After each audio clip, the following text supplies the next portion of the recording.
Hey everybody, welcome back to my channel. Today I'm going to be doing my February wrap-up. As I said at the beginning of January, I am going to start doing wrap-ups again and maybe even talk about what I'm potentially going to read in the next month. Massive mood reader here, so I generally don't really have a good sense of what I'm going to read unless I'm doing like a buddy read. But let's jump into what I read in the month of February. I think I read, let's have a look. I only read 3 books in the month of February, but I have to say they were pretty chunky books. I was also traveling for about 2 weeks of the month, so that also took me out a little bit. When I travel, I generally do read less just because normally I'm kind of out and about, and reading just takes less of a priority, to be honest. But I did manage to read 3 fairly chunky books though, so let's go into what I read. First up, we have House of Flame and Shadow, which is the 3rd book in the Crescent City series by Sarah J. Maas. I have my round review coming out soon. It will come out after this video, but it's an hour long, so buckle in for that one. Overall, didn't like it. Absolutely shocking writing. Sarah J. Maas has definitely got worse as a writer, and I honestly would not be surprised if it came out that ChatGPT wrote that book, because it's really, really not good. I go into a lot more detail naturally in my review.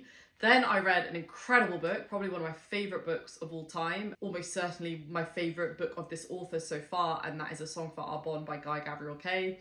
I honestly didn't really know what to expect. I've heard a lot of people rave about this book, but Guy Gabriel Kay so far has been very mixed for me. Like, I really hated Tagana. I absolutely loved Brightness Long Ago, and it's one of my favourite books of all time. And I was somewhere in the middle for Children of Earth and Sky. Like, it was okay, but it wasn't my favourite. But it also wasn't the worst book in the world. So I've had a pretty mixed bag. So with this one, I wasn't really sure, but I absolutely loved it. Absolutely loved it. My review won't be out yet, but hold on for it because I will go into a much deeper dive of it. But it was absolutely incredible. I just loved everything about it. I loved the setting. It was very kind of medieval. And I just loved the writing, the characters, the plot, the pacing, everything. Oh, it was just chef's kiss. Absolutely wonderful. I also happened to buddy read it with Benghis Khan, Talking Story, and Christopher Navo, and we all read it at kind of slightly different times, but we were all kind of keeping each other up to date, and that was really nice to read alongside them. I think that's the sort of book that it's actually nice to talk with other people as you're reading it, because there's so much happening.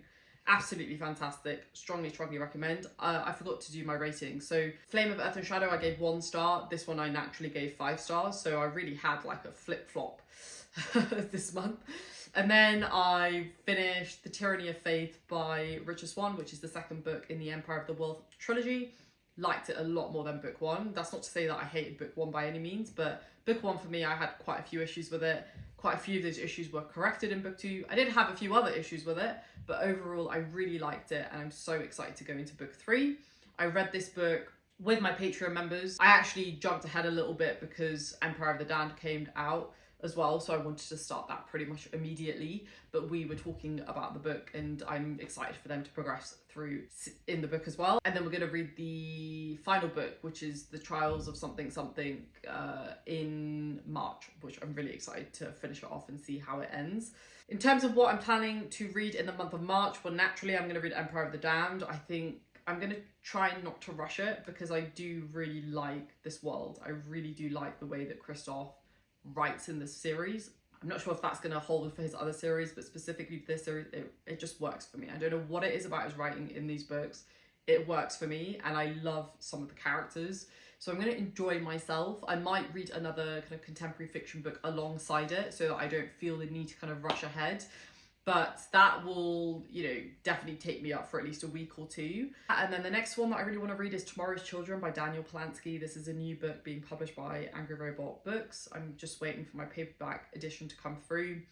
This is a book that I've been wanting to read since it got announced. I love Daniel Polanski, huge fan of his writing, and once that comes, assuming it comes this month, I will definitely pick that up. Then I potentially want to read a kind of Japanese fiction book. The one that I'm thinking of reading is Out by Kirino. This is quite dark from what I understand. It's apparently very representative of the kind of darker aspects of Japanese society, which I think is important to read about just as much as the good stuff as well. And I say that for any culture, not just for Japanese culture.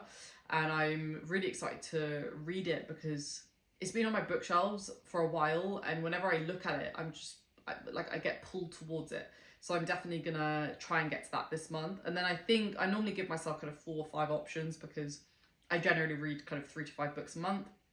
And then I think the last one that I'm gonna read is potentially like a self-published book. I don't know which one yet. I've been sent a few, so it'll probably be one of those, maybe a fantasy one or a contemporary fiction one. I don't know.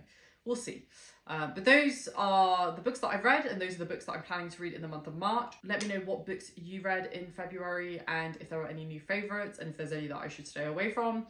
And let me know what you're planning to read in March as well. I'll see you down in the comments. Thanks for watching, folks, and I'll see you soon. Bye.